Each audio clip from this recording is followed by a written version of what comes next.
everybody. Welcome back to Talk with Nia. So, Cardi B has her new song called Enough Miami coming out this Friday. So, I did hear the snippet of this. I can't wait to hear the song. Again, we've been talking about her a lot recently. She is pretty much back, coming out with music. She came out with another song not too long ago.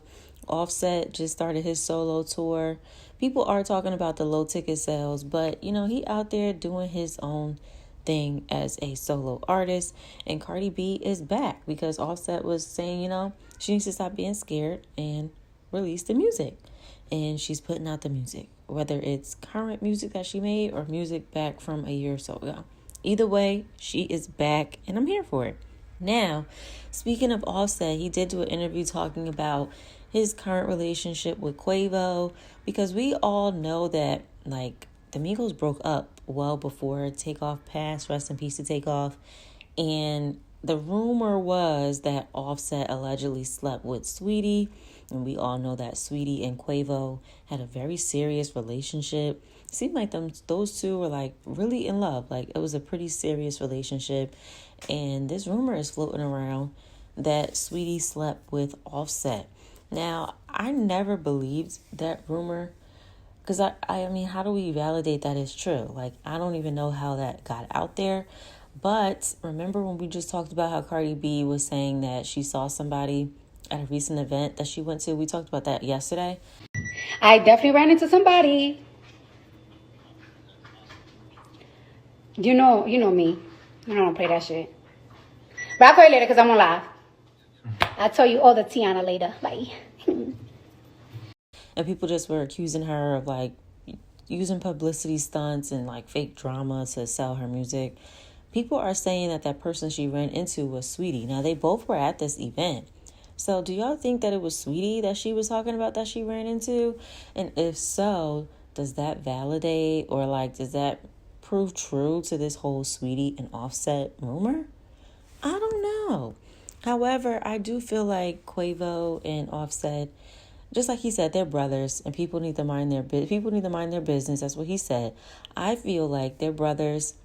They don't really get along like they used to, but at the end of the day, I think if something happened to one another, they'd be there because they love each other deep down.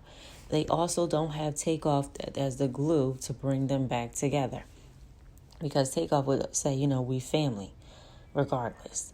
So they don't have that person in the middle to bring them back together. And personally, I just think Quavo just screams immature to me, hold grudges, immature, not really the peacemaker type of person. So I just don't see Quavo actually choosing to move on from whatever their issue is. I can see Offset being more mature than Quavo and wanting to bury things, but I just don't see Quavo wanting to do that. So I just don't think they're going to be the same. I don't think they're going to have the same closeness, but I think at the end of the day it's all love. So anyway.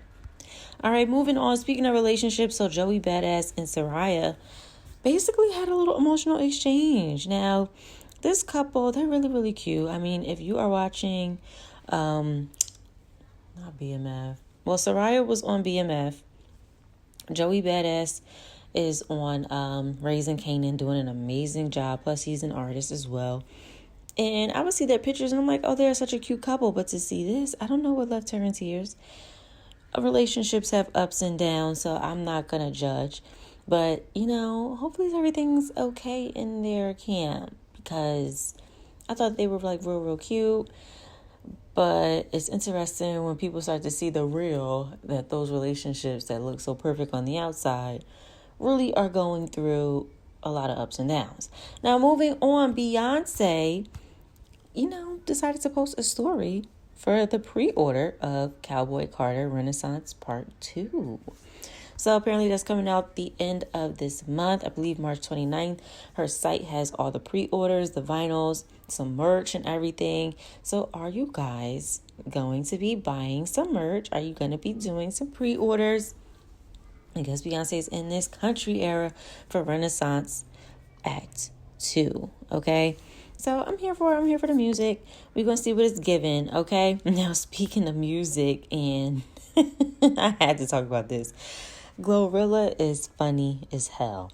Did y'all see this video posted by Revolt? Glorilla is in probably an assisted living home with the elderly with a lint brush as a microphone, rapping her song with the elderly folks. Okay, first of all, she made their day, number one. As someone who worked in an assisted living place, okay, like those people in there, they don't be having much to do. They do their lives are very routine.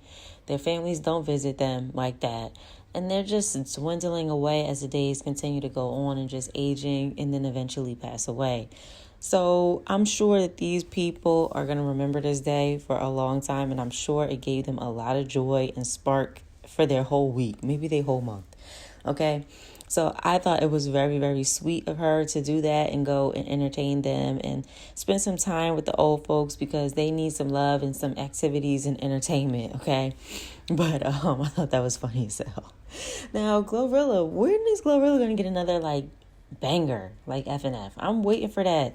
I was just thinking about her a couple days ago, and I'm like, dang, she hasn't had another, like, huge hit since FNF, but then she also did the other song. What was the name of the other song, y'all? I'm losing it in my head. Where she got Cardi on the remix. That was a banger. That was a good one too. But like, I'm ready for her to have another one. She has been putting out music. I'm just waiting for it to be a big one because, I like Glorilla. I definitely like Glorilla. Can't wait to see her, continue to do more stuff. Now that's all I got for today. I will see you guys in the next video. Have a good one. Bye.